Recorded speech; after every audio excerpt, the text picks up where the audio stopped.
بانک اسلامی رشد روز 27 اپریل سال 2024 برای ساختمان نیروگاه برای تاجیکستان حیاتاً مهم روغون 550 میلیون دلار سرمایه جدا کرده است. 150 میلیون از این مبلغ را خود بانک اسلامی رشد و 400 میلیون دلار باقی مانده‌اش را صندوق‌های رشد عرب جدا می‌کنند. در این باره سامانه رسمی وزارت اقتصاد و سودای تاجیکستان خبر داد. بنا به این منبع روز 30 اپریل سال 2024 در شهر ریاض پایتخت عربستان سعودی واخوری وزیر رشد اقتصاد و سودا همزمان مدیر کشور بانک اسلامی رشد از تاجیکستان زفقی زاده با پرزیدنت گروه بانک اسلامی رشد دکتر محمد سلیمان الجسیر برگزار گردید. در این ملاقات بنا به گزارش نشر شده با خوشنودی ذکر گردید که روز 27 اپریل سال جاری شورای مدیران اجرایی بانک اسلامی رشد لایحه مبلغ گذاری ساختمان روغون را در حجم عمومی 550 میلیون دلار از جمله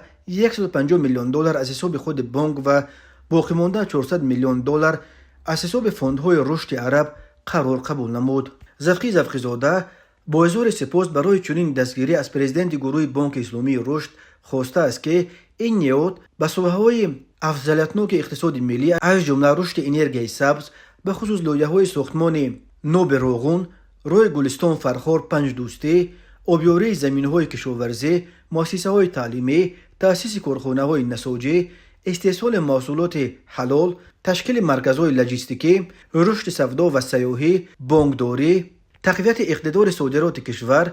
بخش خصوصی، پیشگیری پیامدهای تغییر اقلیم، اینچنین تامین اجرای استراتژی مشارکت بین تاجیکستان و بانک اسلامی رشد برای سالهای 2023-2026 مبلغ گذاریش را زیاد نماید. گفته می شود دکتر الجسیر آمادگی این نهاد را برای افزایش مبلغ گذاری لایحه‌ها در سمت‌های قید گردیده چنین تقویت همکاری‌های من بعد بیان کرده است. سال گذشته سفیر سعودی در دوشنبه خبر داده بود که بنیاد رشد یا صندوق تضمین عربستان سعودی به تاجیکستان برای ساختمان نیروگاه روغون 100 میلیون دلار جدا می‌کند. ساختمان نیروگاه روغون سال 1976 که اتحاد شوروی هنوز پابرجا بود آغاز یافت، ولی با فروپاشی اتحاد شوروی این ساختمان دیگر ناتمام باقی ماند.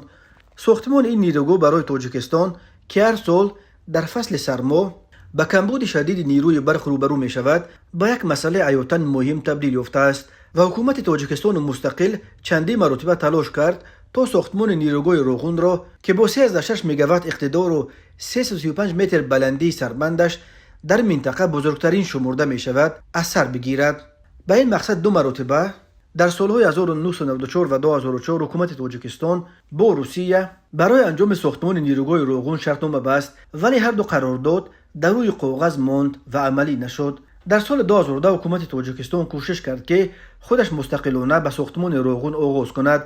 و به این مقصد یک معرکه فروش سهمیه‌های نیروگاه آینده را برو انداخت. در دوام چند ماه از مردم و از کارخانه‌ها نزدیک 900 میلیون سامانی یا 180 میلیون دلار جمع آورد که برای انجام ساختمان کافی نبود. تاجیکستان در سالهای آخر در مجموع از بودجه‌اش برای ساختمان روغون علاقه تقریباً 3 میلیارد دلار صرف کرده سالهای 2018-2022 دو چرخه اول این نیروگاه را به کار درآورد، ولی با وجود عوض شدن موقع مخالف اساسی تر ساختمان نیروگاه روغون ازبکستان به دوشنبه تا حال میسر نشده است که برای انجام پروژه ساختمان این نیروگاه سرمایه کافی را جلب کند.